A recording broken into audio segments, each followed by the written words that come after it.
Hi there. Welcome to the Sober Circle channel. Enjoy this speaker tape. I'd like to welcome everyone. It is, in fact, an honor to be your chairman for this meeting. If you will, we'll open the meeting in the usual manner with a moment of silent meditation followed by the Serenity prayer.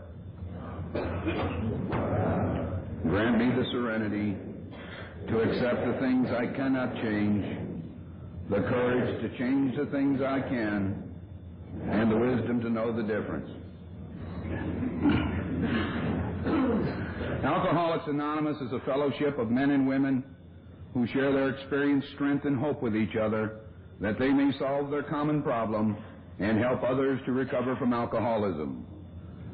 The only requirement for membership is a desire to stop drinking. There are no dues or fees for AA membership. We are self-supporting through our own contributions. AA is not allied with any sect, denomination, politics, organization, or institution, does not wish to engage in any controversy, neither endorses nor opposes any causes. Our primary purpose is to stay sober and help other alcoholics to achieve sobriety. The opinions, thoughts, or experiences expressed by our speakers are their own and not necessarily the opinions, thoughts, or experiences of Alcoholics Anonymous as a whole. At this time, I'd like to ask Clarence M. to read how it works for us. Clarence? Hello, everyone. Hi. My name is Clarence Moore, and I am an alcoholic inmate. Inmate's a proper name for a convict, but if convicts scare you, don't be scared because I'm scared of y'all are. I'd like to thank this convention for giving us a part of this program, because those guys in prison need this program as much as the people on the outside. It'll change a man. It'll turn him about face. I was just sitting there thinking a while ago, looking out here at all these people, and 4 years ago, before I came in this program, to get up here, I'd been drunk. That's the only way you could have drugged me up here. And me and Jerry was talking before we got up here, and he said, I'm not going to identify you as an inmate. He said, it's up to you.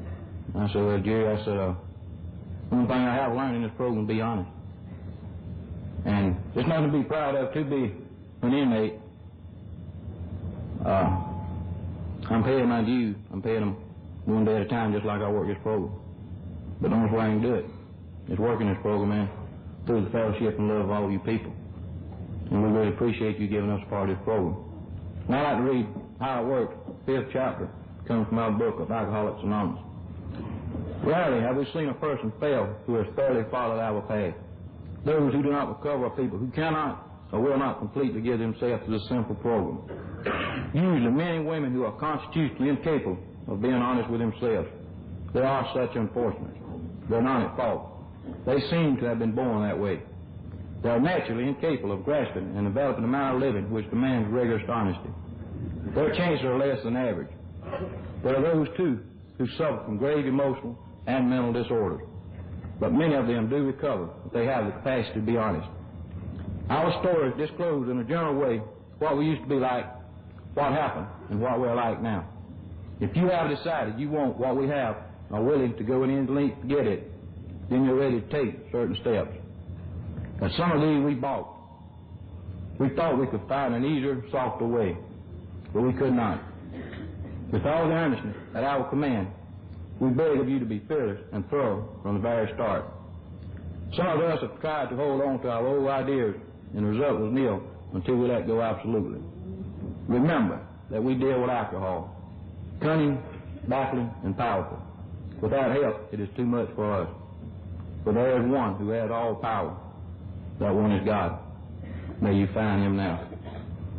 Half measures avail us nothing. We stood at the turning point. We asked his protection and care with complete abandonment. Here are the steps we took, which are suggested as a program of recovery. Step 1.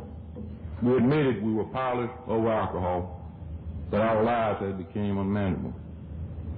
2. came to believe that a power greater than ourselves could restore us to sanity.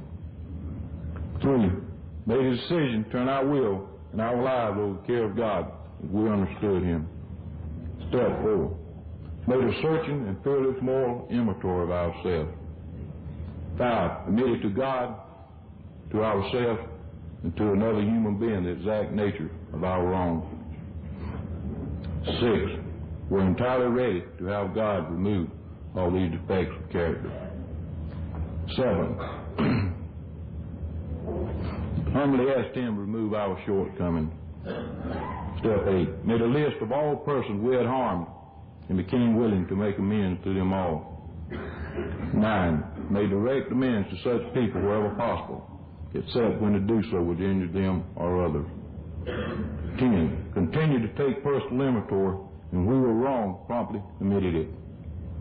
11, sought through prayer and meditation to improve our conscious contact with God as we understood Him, praying only for knowledge of His will for us and the power to carry that out. 12, having had a spiritual awakening as a result of these steps, we tried to carry this message to alcoholics and to practice these principles in all our affairs. Many of us exclaimed, "What an order! I can't go through with it." Do not be discouraged. No one among us has been able to maintain anything like perfect adherence to these principles. We are not saints. The point is that we're willing to grow along spiritual lines. The principles we have set down are guides to progress. We claim spiritual progress rather than spiritual perfection. Our description of the alcoholic, chapter 2 of the Gnostic, and our personal adventure before and after make clear 3 pertinent ideas. A, that we were alcoholic and could not manage our own lives. B, that probably no human power could have relieved our alcoholism. C, that God could and would be restored. Thank you.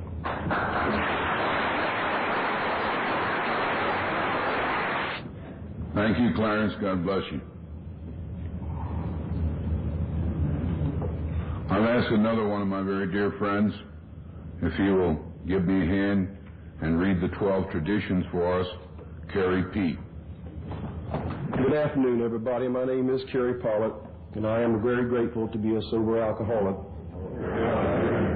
And you've heard a lot of people stand at this podium this weekend and say how glad they are to be here. And believe me, I'm glad, because if I wasn't here, I'd be sitting in a bunk in a dormitory at Montgomery Correctional Institution, and I'd probably be watching some kind of old TV program or something.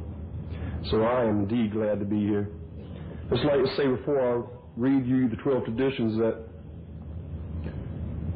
speaking for everyone who is here today from a prison AA group, we thank you for your warmth, for your love, for just being you. And that's what's most important sometimes, is to be yourself. These are the 12 traditions of AA. Number 1, our common welfare should come first. Personal recovery depends on AA unity. 2, for our group purpose there is but one ultimate authority, a loving God as He may express Himself in our group conscience. Our leaders are but trusted servants, they do not govern. 3, the only requirement for AA membership is a desire to stop drinking. 4, each group should be autonomous except in matters affecting other groups or AA as a whole. 5, each group has but one primary purpose, to carry its message to the alcoholic who suffers. 6, an AA group ought never to endorse, finance, or lend the AA name to any related facility or outside enterprise, lest problems of money, property, and prestige divert us from our primary purpose. 7, every AA group ought to be fully self-supporting, declining outside contributions. 8, Alcoholics Anonymous should remain forever non-professional, but our service centers may employ special workers. 9, AA as such ought never be organized, but we may create service boards or committees directly responsible to those they serve. 10, Alcoholics Anonymous has no opinion on outside issues, hence the AA name ought never to be drawn into public controversy. 11, our public relations policy is based on attraction rather than promotion. We need to always maintain personal anonymity on the level of press, radio, and films. 12. Anonymity is the spiritual foundation of all our traditions, ever reminding us to place principles before personalities. Thank you, and I love you. Thank you, Kerry. You know, really, I guess I've got the easiest job of all these folks up here, simply being the chairman. It was easy up to now. Looking at the book here, all it says is, introduce the speaker next, you know. And that's not too easy to do with this gentleman. Incidentally, before I get started, you all may have a feeling now that this is somewhat of an institutional meeting. If you have that feeling, you're right. I said I was Jerry Buckholz, an alcoholic. I'm also the institutional committee chairman for the state of Georgia. And the people that are with me today are my folks, and I love them. And I love everyone in Alcoholics Anonymous, especially working with us, doing this all-important 12-step work, to carrying the message to the institutions, to the alcoholics that suffer within these institutions. This next fella that I'm going to talk about is difficult for me to talk about because he's such a great person, and I feel so small in his presence. I truly love him, I respect him, and he has a beautiful message for us and a beautiful way of presenting it. And I don't want to take any more of his time. I want him to have the opportunity to give of himself to you and share with you his experience, strength, and hope. So without further ado, I present Poor Boy R. from Stone Mountain. Come on, you can do better than that.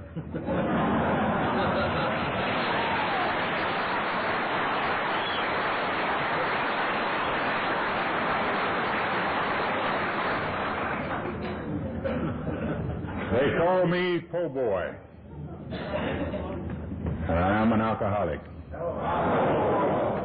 Hi, everybody. This is the biggest crowd I've been in since they tried me over in Marietta.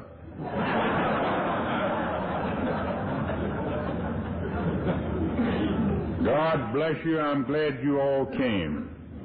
You are beautiful. I don't know how I got down here, and I don't know who got me. But whoever got me down here, I appreciate it. I never have been to a convention before. I haven't been in this program all that long. I'm just a drunk trying to stay sober one day at a time. Thank God for you wonderful people. Before I got to this program, I did not know how to live, and I did not know how to love. I feel like this afternoon that I am sober and alive by the grace of God and the fellowship of this wonderful program of Alcoholics Anonymous. I am just a little bit old-fashioned, and I'm a little bit countrified. But y'all never would have known that if I hadn't have told you.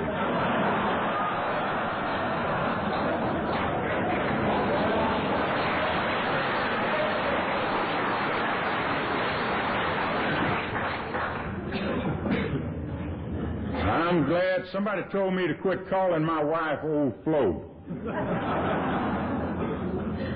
But I'm glad that Flo is with me this afternoon and hear this wonderful introduction that Jerry just gave. She don't hear many things like that about me. And it looks like just about everywhere that I go, I always run into somebody that I knew before I got to the program of Alcoholics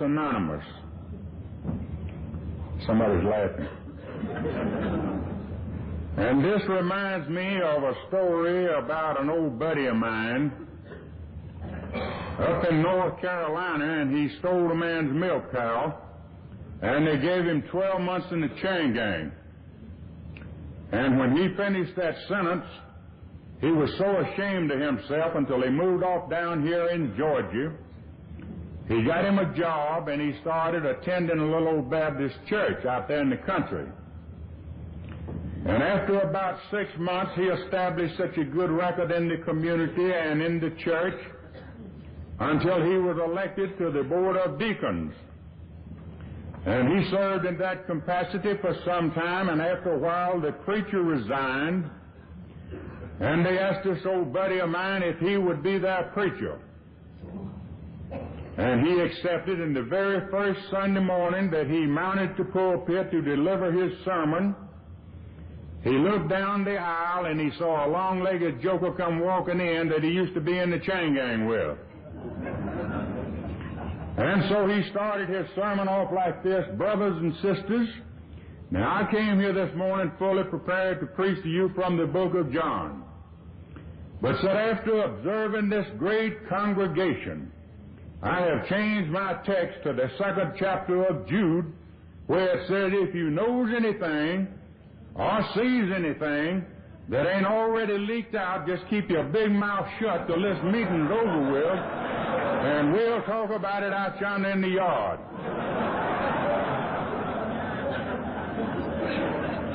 And so it is with me.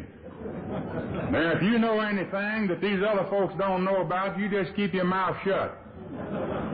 This is my story. I'm telling it, and I'm not telling yours.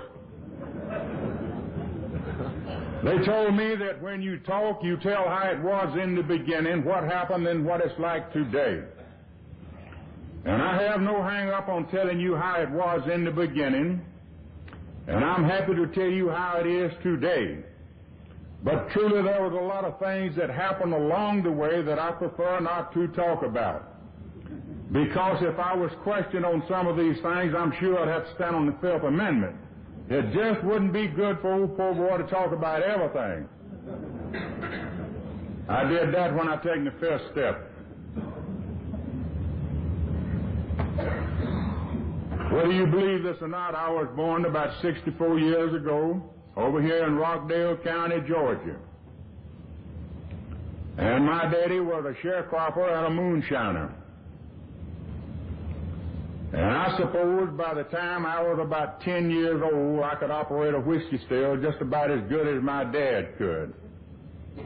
I knew all the ingredients that went into a batch of beer that would cause it to ferment, and then when it was ready to be distilled.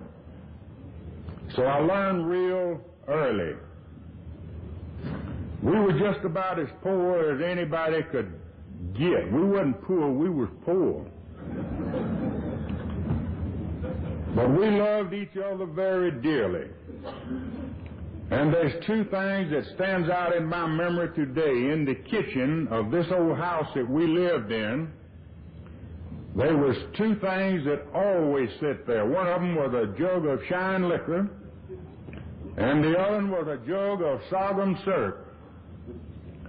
So other than becoming an alcoholic, I turned out to be quite a syrup sopper.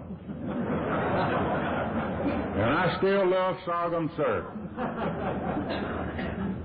And I suppose when I was just about big enough to wear knee breeches, some of you old folks know what knee breeches was, we moved to the city of Atlanta, and we settled down over in a real prominent part of the city. They called it Cabbage Town. And that is a great part of the city. I don't know why they don't move the Capitol down there.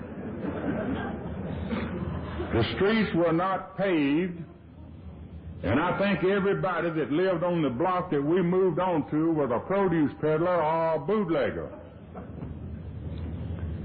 And it was just about time for the Depression to come on, and there wasn't much money in circulation. And I think every little boy that I began to run around with was a graduate from some reform school, or he was a candidate for some reform school. And we have all been young at one time or another, and you know how young folks are. We wanted to be accepted. We wanted to be one of the crowd. And so it was with me. When the rest of the kids, old man, would buy them a bicycle, my dad, he couldn't buy me one, and so I'd steal one.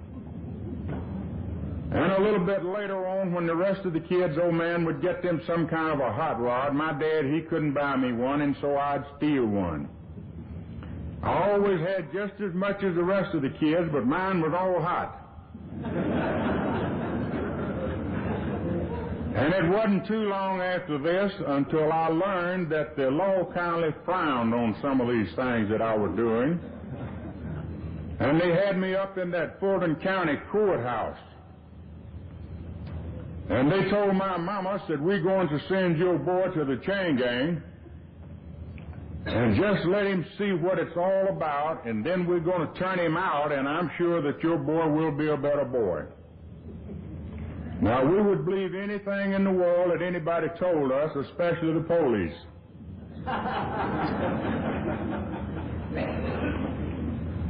And so this was back in March of 1929.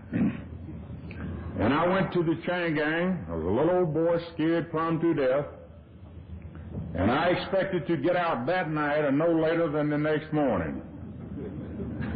But it didn't quite work out that way, because they kept me 4 years before they turned me back out.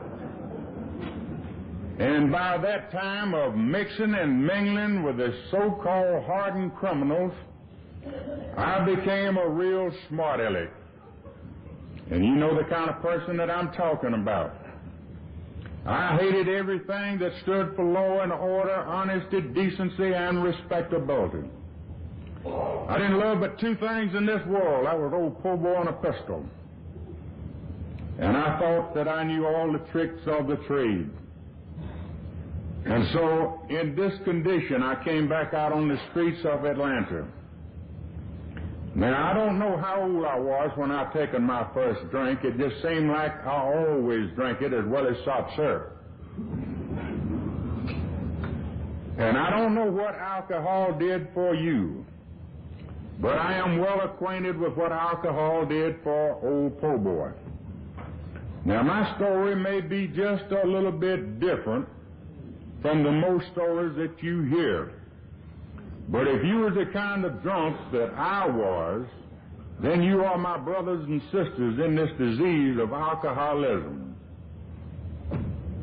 I just got arrested case today. If it was possible, my mama was more than a mother. We were buddies, we were pals, and she just worshipped the ground that I walked on. And a short time later, in a drunken stupor one night on the outskirts of Atlanta, I wrecked an old automobile and I killed Mama. And I never got over that for a lot of years and a long ways down the road. The nightmares, the screams, until I taken what we talk about in this program as the third step. When I quit trying to run that railroad myself and turned it over to something greater than I was. I'll tell you a little bit more about that a little further along. A short time later, I was captured, tried, and convicted and sentenced to serve well over 100 years. My people were still poor, and they could not hire a lawyer. I didn't have any hopes of ever being free again except to just run out, and I run all my life all over Georgia. From just about every institution that I was confined in, I escaped or attempted to escape. This was my life. This was the only hope that I had. And some of the people that I associated with were not quite as fortunate as I was. Some of them were shot down and killed trying to escape. Some of them were shot down on the streets of Atlanta and killed, and some of them went to the electric chair. Surely somebody up there was watching over old poor boy. And this is why I like to mention, by the grace of God, that I'm here this evening. I don't deserve this. I broke every rule that the prison system had. And this was back in the days of the old chain gang stocks and the sweat boxes. Whipped with just about everything I could be whipped with, and I just got meaner and meaner. Because you don't win people like this. You might say, well, poor boy, how do you win them? I'll tell you, honey. A little old four-letter word that said love. L-O-V-E, love. Thank God I found out one day that somebody loved old poor boy. And this made the difference. Eventually they built a place down in Tattenall County that we call Reedsville. And I was one of the first inmates to enter this. They do call them inmates now. They call me a convict. And I can't say what else. And they locked me up in a little old cell for 8 months until they opened up a rock quarry over here in Paulding County, and they sent me over into this rock quarry for incorrigibles. And you know, I didn't drink for 3 years over there in that rock quarry. But I managed to escape on 2 different occasions. And then I was transferred back to Reedsville under what was known as a stop order, not to be transferred out again under any circumstances. And this is where my knowledge as a little old boy came in real handy of how to make beer. Now, you people out here in the streets, you call it beer, but in the penitentiary, we call it buck. And I am a good buck maker. I could make it so strong you'd have to have a chaser with it. Some of you people don't understand this, but I drank alcoholically in the penitentiary for many years. I made my own stuff, as well as a lot of other people. We could do that. They can do this. And this is why that I'm so happy today that I have a AA program going on in the Gwinnett County Correctional Institute. Those guys can drink, but I'm very happy at the way this meeting is going on up there. Most of them are young guys. They're getting some education about some things that I never got as a young person.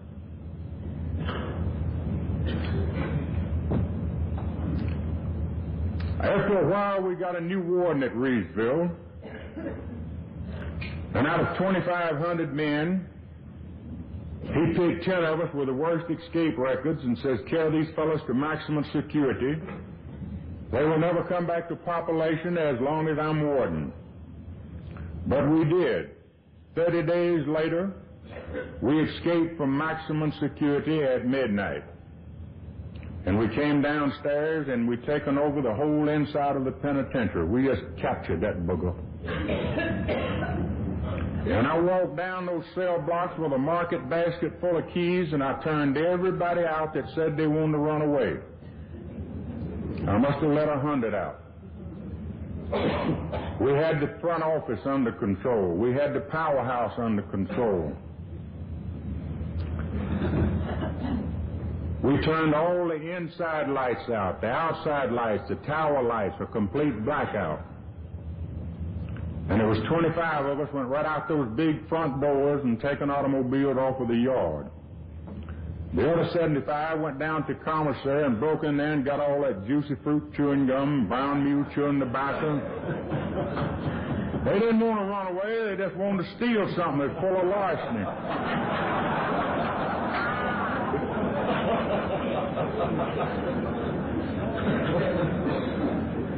And so the governor, he offered a $1,000 reward, dead or alive, for every one of us.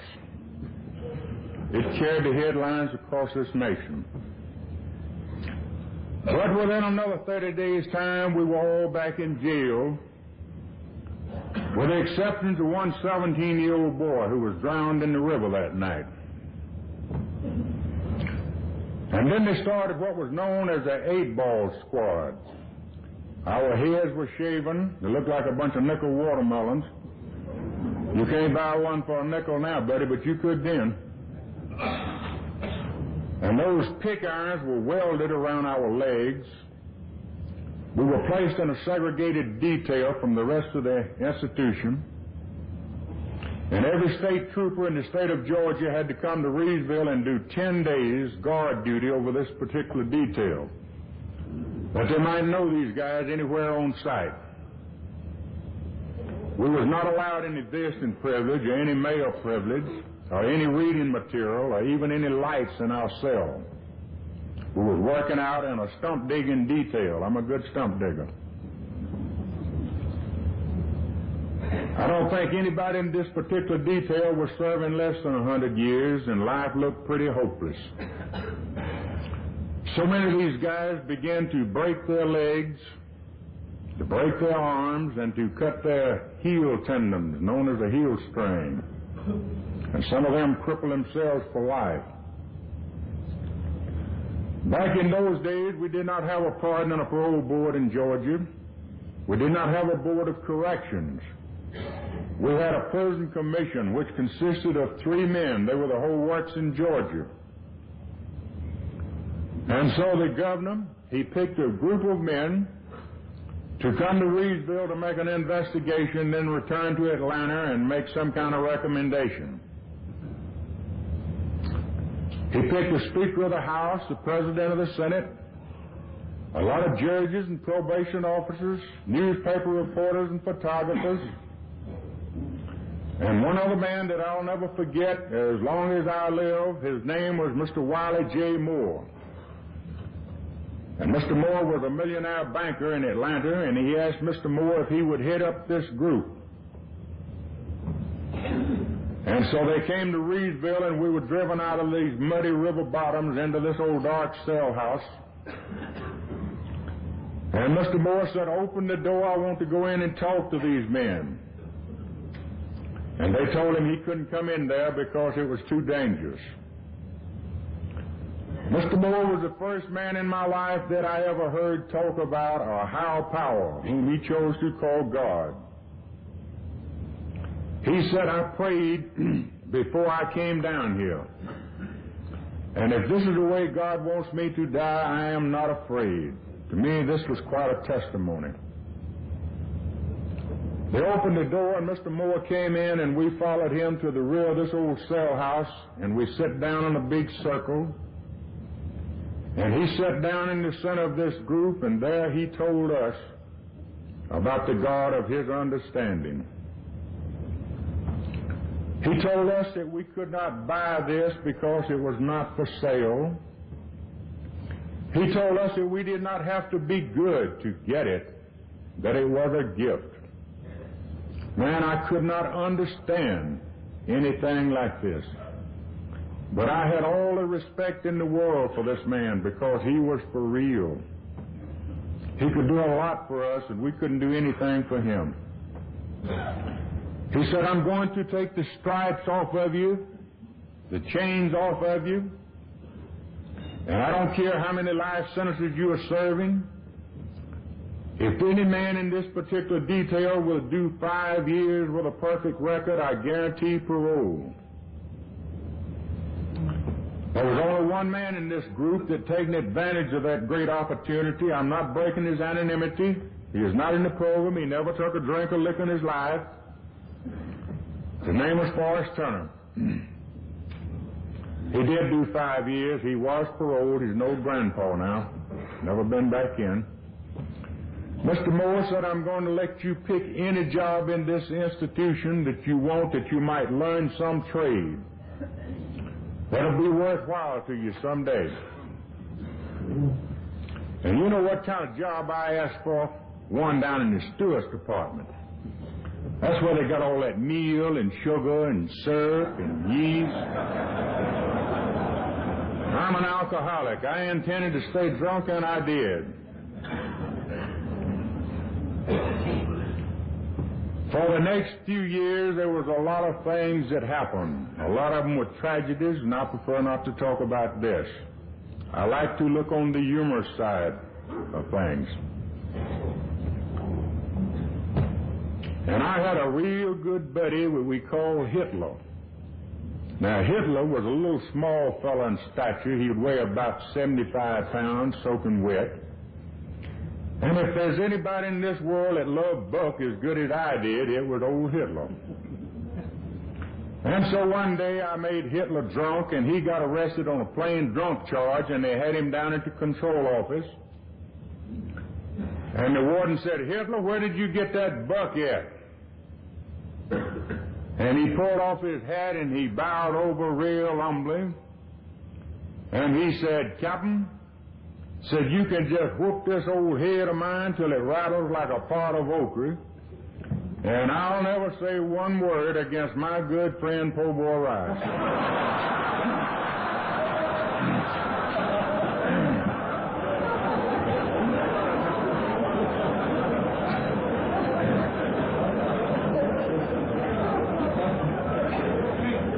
Hitler, he swore that he didn't snitch on me. He didn't know how they found it out. But then, just as many times, we would have to go upstairs and eat bread and water for a while. And so I used this little extra freedom that I had of mixing and mingling with the rest of the convicts. Until after a while I had me an old pistol smuggled in there and a Prince Albert can full of bullets. And I talked 5 other prisoners into helping me, and we wound up with 19 of those free people all tied up in haywire and used them as hostage and tried to go out the back gate. How insane can you get? And I was just about as high as a person can get, all hopped up on Buck and on drugs. I didn't even know I was in this world. And I can honestly say, thank God, I didn't get out those gates. I wanted out bad. Because if I'd have got out those gates, I wouldn't have been here this afternoon. And anything that I tell you that happened to me, don't you feel sorry for me, buddy. I asked for it. And so they stripped me off naked and beat me until I was bloody as a hog and drug me to the death house. And there I was placed in a little old cell that I could only take 3 steps over there and 3 steps back, right in the shadow of the Georgia electric chair, and there I was confined for 2.5 years. Now, I could talk all day about some of the things that happened during those 2.5 years, because during those years, the state of Georgia was leading the nation in executions. I came to believe that there was a God, but I didn't want to accept him. 2.5 years later, I came back to population with a thought like this: I surrender, I give up. When I go again, I'll go out that front door a free man, or I'll go out that back gate in a pine box. I can't beat you. And I settled down for the next 7 years and made what I call a perfect record. Now, I stayed drunk a lot, but for me, I made a good record. And I'd never made a record like this in my life. And by this time, we had a pardon and a parole board in Georgia and a board of corrections. And every year they'd come down there and talk to me and just throw those papers aside and come back in another year and we'd talk again. But after 7 years, Mr. Ed Everett was chairman of this board. And he said, "Now, old Po' Boy, we feel like you've been in long enough, but you've been too closely confined for too many years to be turned out with the public." The only thing I knew how to do was to dig a ditch or dig up a stump out yonder in the field. And to tell you the truth, I wasn't fitting to be around decent people. He said, "We're going to recommend that they send you back out to a road camp and let you mix and mingle with the people out there in the county and get used to being around folks again, and then we're going to give you a parole." I didn't understand all this kind of talk. He understood it much better than I did. And so they sent me over to Cobb County. And they told my people, said, we're going to let him stay up there 1 year, and then we're going to parole him. Well, I felt like a misdemeanor. I'd count the months off, the weeks off, the days off, until this year was up. I'd get up every morning hollering, short time. And then they sent me a big long envelope and said, stay another year.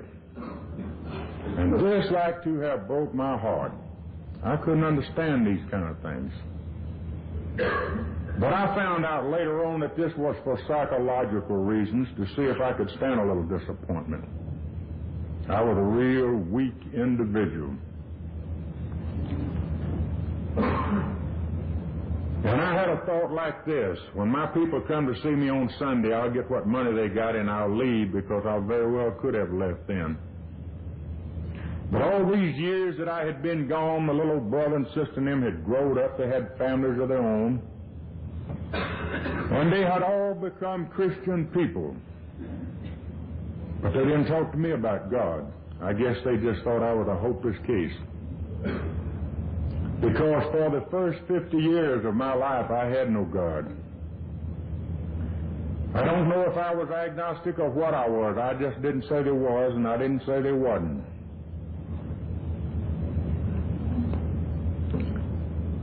And when I began to raise so much Cain that morning, I hated the state of Georgia, and I wanted them to be just as mad as I was, and they just dropped their head and they began to cry. And I didn't know how to fight anything like this.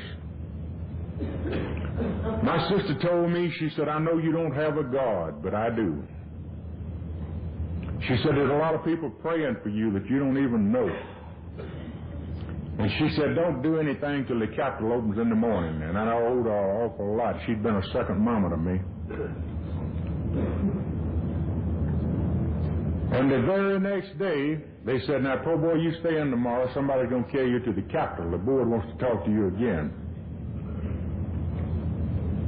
And I couldn't hardly sleep on that old bed that night for thinking about this God that my sister had so much faith in.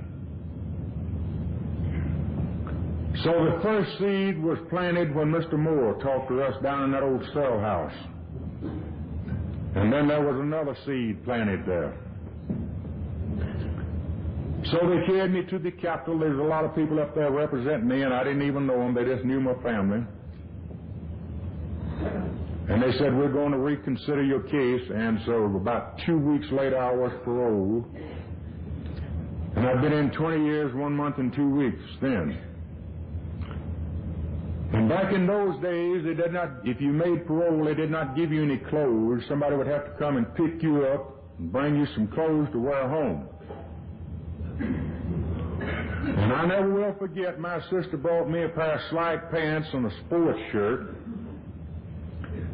And this was the first time in my life that I ever owned a pair of breeches with a zipper on them. And that just fascinated the very hell out of me, because I'd stand in front of the mirror and go zip, zip, zip.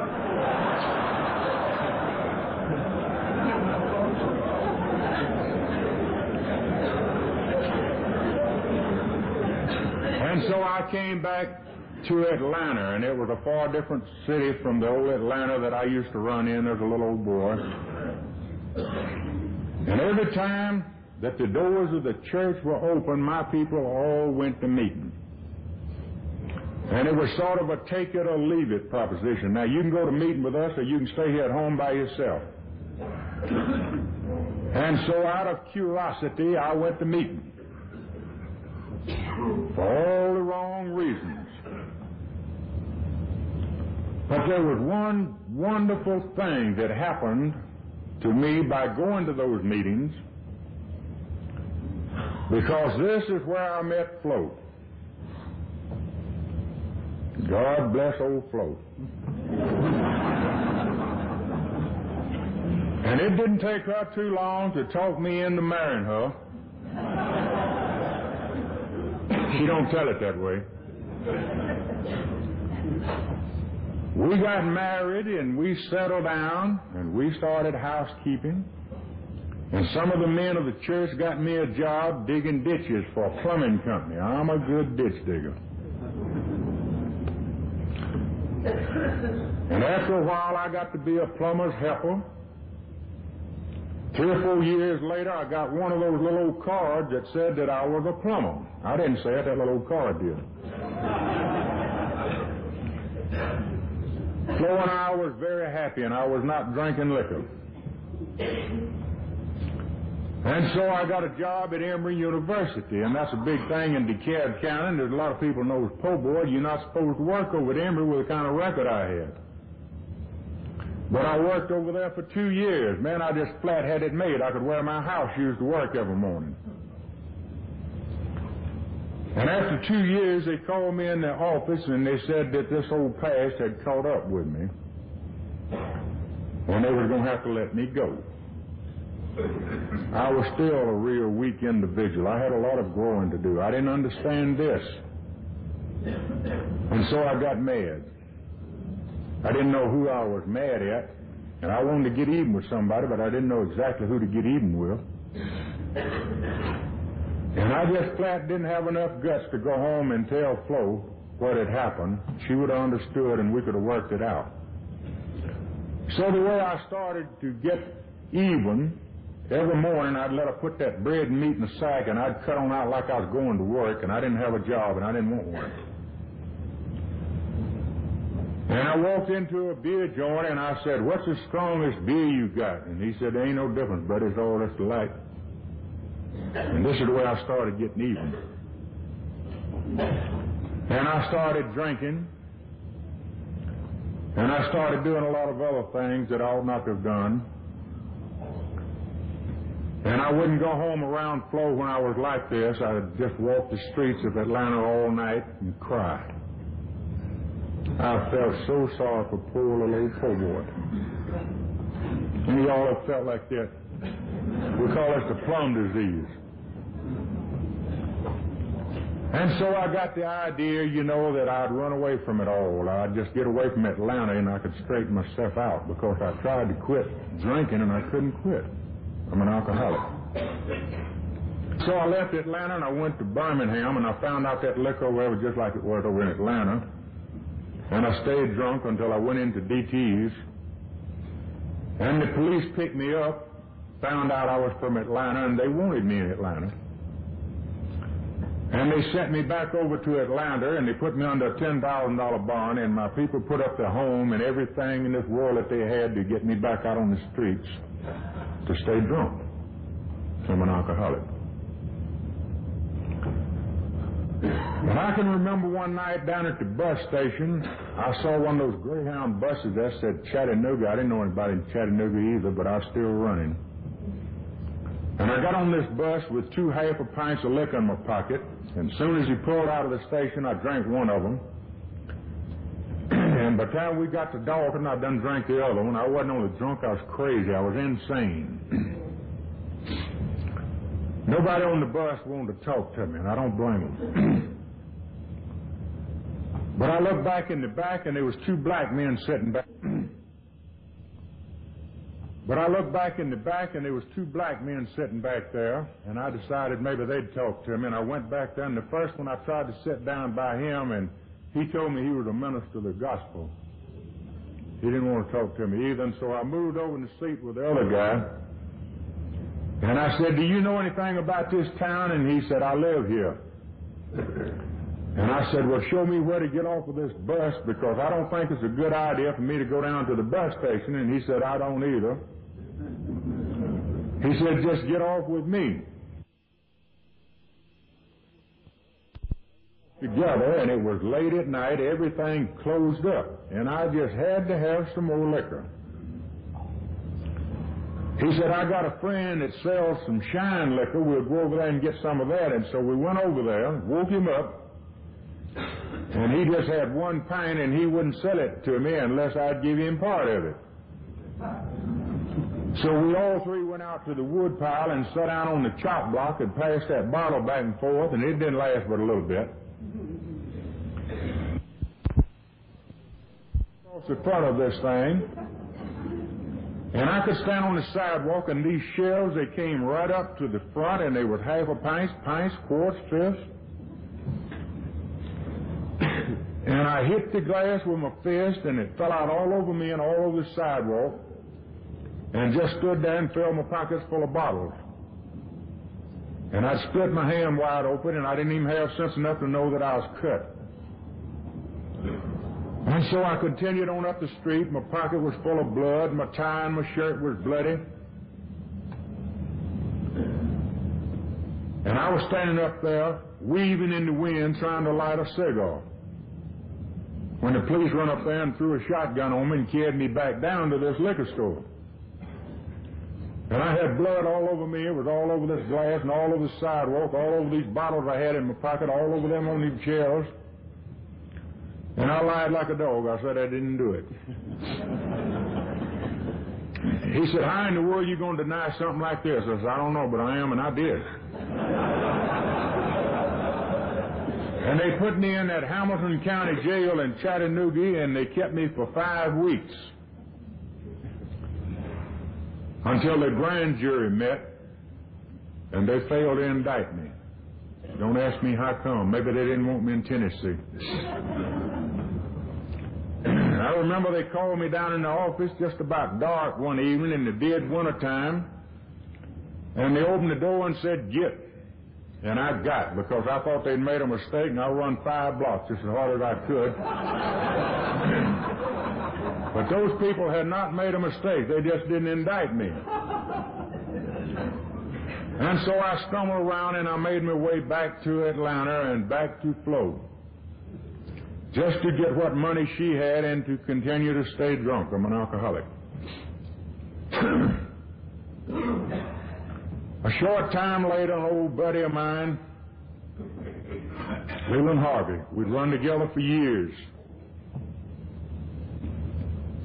And we were going up that 4-lane highway one evening, both of us drunk, on an old Ford. And we had a blowout right in front of a filling station. So we went over there and bought a new tire from the operator, and he said, pull your car over in the yard and I'll put the tire on for you. So here we are, 2 drunk fools trying to get this car across that expressway over into the yard of the filling station. And a Thunderbird dealer and his wife from up in Ohio was on the way to Florida on vacation, and they run over us and tore up our car.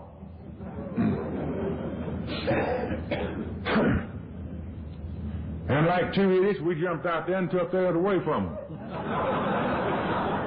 How insane can you get? This is some of the things that alcohol would do for me. I never have in my life been arrested for being drunk. But I've been arrested a lot of times for doing things I did under the influence. You know, they caught us. And it wasn't so much in what we had done, but, you know, this old past. And so they tried us and convicted us and gave us 20 more years. And I went back to Reedsville. If I'd have had guts enough, I would have cut my own throat. I didn't think I could live to ever get out again. Flo kept on praying. She went out to Piedmont Hospital, got a job working at night from 11 till 7 in the morning. Sleep in the daytime, write me a letter once a week and tell me she still loved me. Beg somebody to bring her to see me every 3 or 4 months. Life really looked hopeless. Thank God, Flo kept on praying. And I like to look at it this way, because 14 months later, I feel that God answered that prayer in a far different manner from anything I ever dreamed of, because I was transferred over to Stone Mountain, Georgia, to install the plumbing in a new prison camp. And when we finished this new prison, the warden had us to install in one end of the mess hall a little chapel. Little thing sort of like this up there. And he called me out in the office, and he said, now, old po' boy, said, I got a different assignment for you every Sunday afternoon. Said, we're going to have a different church group in here every Sunday afternoon for our religious service of all denominations. He said, now, I want you to stand here by this door and welcome these visitors when they come in. And he said, I want you to lead the singing. And he said, I want you to form a choir. How about that for ignorant, uneducated Georgia stump jumper? That's what I was, and I still am. Thank God for that. I'm not trying to change that part of it. And of all the silly things, I wanted to do this. I didn't know how to pray. I had seen people pray. And I like to look at it this way. God began to deal with me in such a way that I was sorry for some of the crimes that I had committed. I call this a godly sorrow. I wasn't just sorry that I had been caught up with. I was actually sorry for the things that I had done. And so I found me an altar. And there was an old black burnt hickory stump out in the woods. And this is where I say I've taken that third step that we talk about in this program. I turned it over. And I said, God, if there is a God, take what's left the rest of this old life of mine and help me. That I can be a witness for you, that I can help somebody else. I cannot explain to you what happened. Some people talk about it, especially church people, as an experience of grace. I don't know what happened. But since that time, I've never wanted to rob, steal, or kill anybody since then. God did something for old po' boy. If there's anything I know as a Georgia convict, I live with them all my life. They are the most suspicious-minded people in the world. But when I got up from that old black burnt hickory stump and went back into those bullpens, I became a leader. Every time the doors of the church were open, those men would follow me. You don't fool them. They look at you every day and every night. They know what makes you tick. I did welcome those visitors. I did lead the singing. I did form a choir. And the good Lord sent one of them honky-tonk piano players in there, and I put that joker to playing gospel music.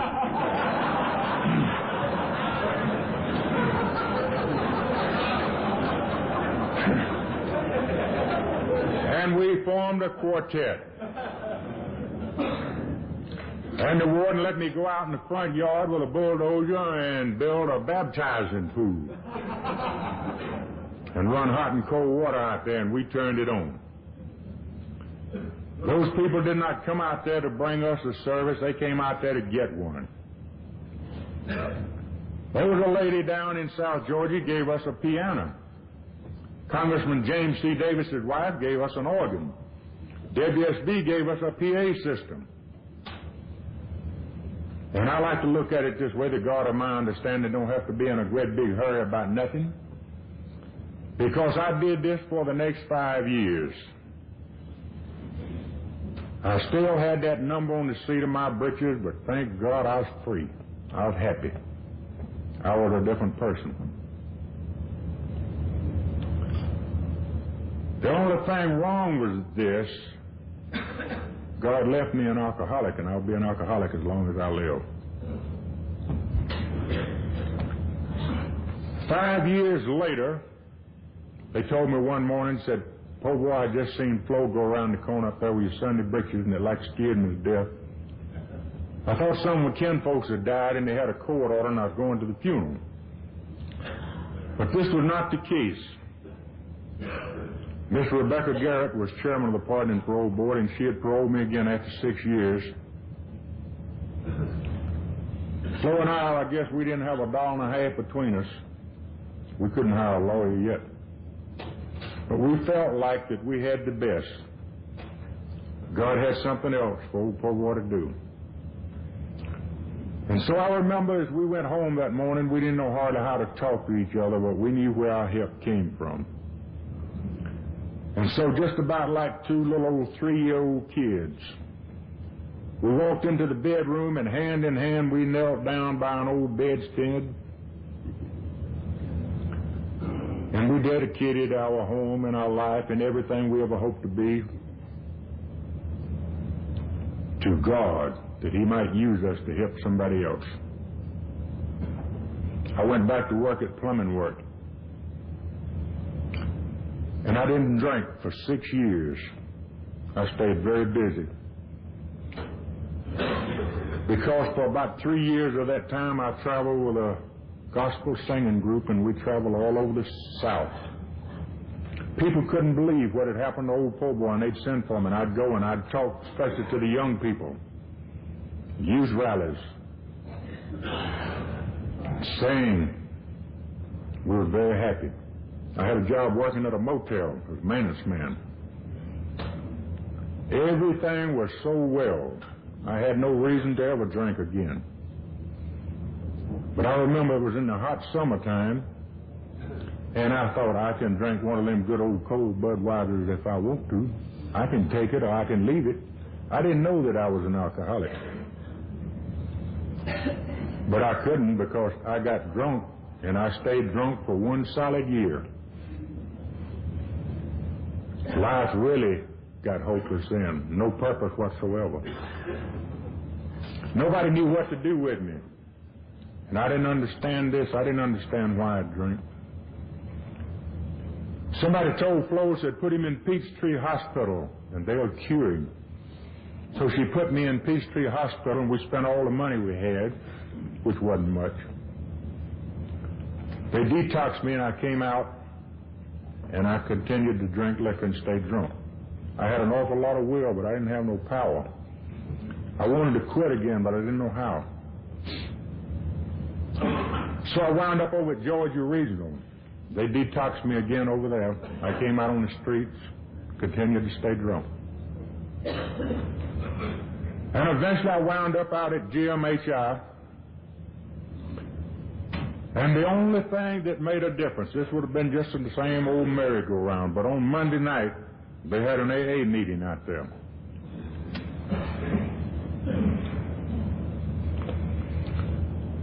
I couldn't hold a cup of coffee. I was sick. I was scared to death, and I thought I was going to die. I still had faith in God, but I thought God was going to let me die drunk.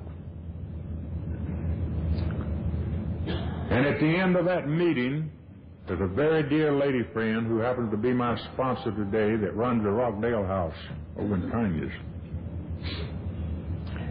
She came over to me and she said, "Po boy, do you want to get sober and stay sober?"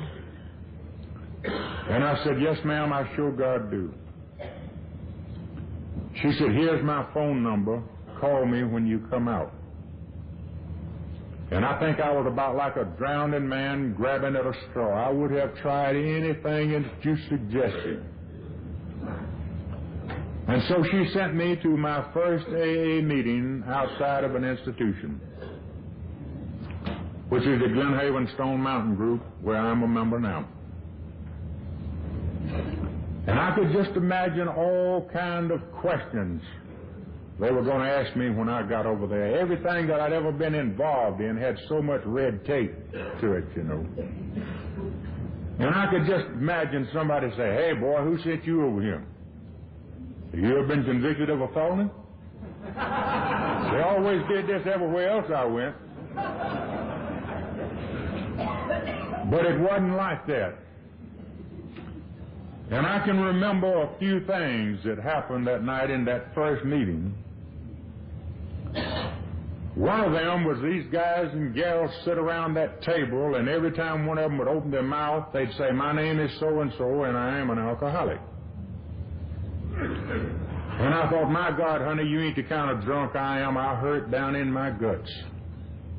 And these people were well people, and they were happy people. And they seemed to care.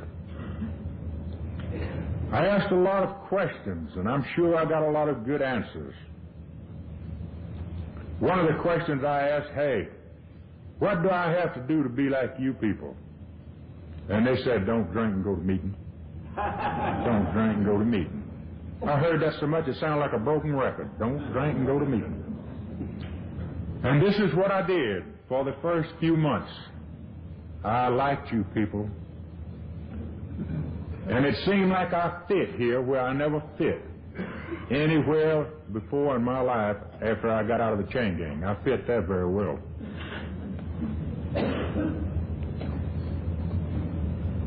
I heard these people reading, if you want what we have and are willing to go to any length to get it, then you are ready to take certain steps. That number one was a big one for me. I got me a big book. I went to meeting every night, triple time on Sunday, and I'd read this book. And when I got over there on page 83 and they began to talk about these promises, oh yeah, I'd heard about these things. And I come to realize that there was a certain thing I was going to have to do if I ever come to realize any of these promises, and that was to get with this thing. And I got with this thing to the best of my ability. I haven't been in the program but 3 years. This is the best 3 years of my life. Somebody told me the other day, quit saying you're an old man, but I am an old man. And I've tried everything else in this world, and I never found the love, the peace of mind that I have found in this little old simple program of Alcoholics Anonymous. If you ask me how it is today, it's wonderful. I'm not a very smart man, I never have been, but I'm a real happy man. All by the grace of God and the fellowship of this wonderful program. I appreciate you people letting me be down here in Albany.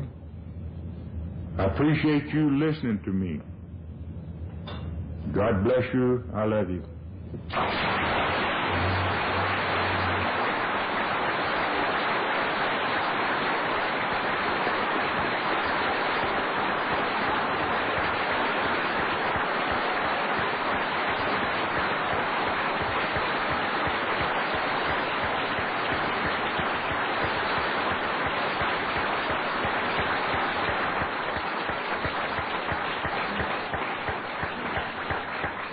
If you will, please remain standing. Poor boy, thank you. God bless you. We love you. If you will, lead us in the Lord's Prayer. Let us pray. Our Father, who art in heaven, hallowed be thy name. Thy kingdom come, thy will be done, on earth as it is in heaven. Give us this day our daily bread, and forgive us our trespasses, as we forgive those who trespass against us. Lead us not into temptation, but deliver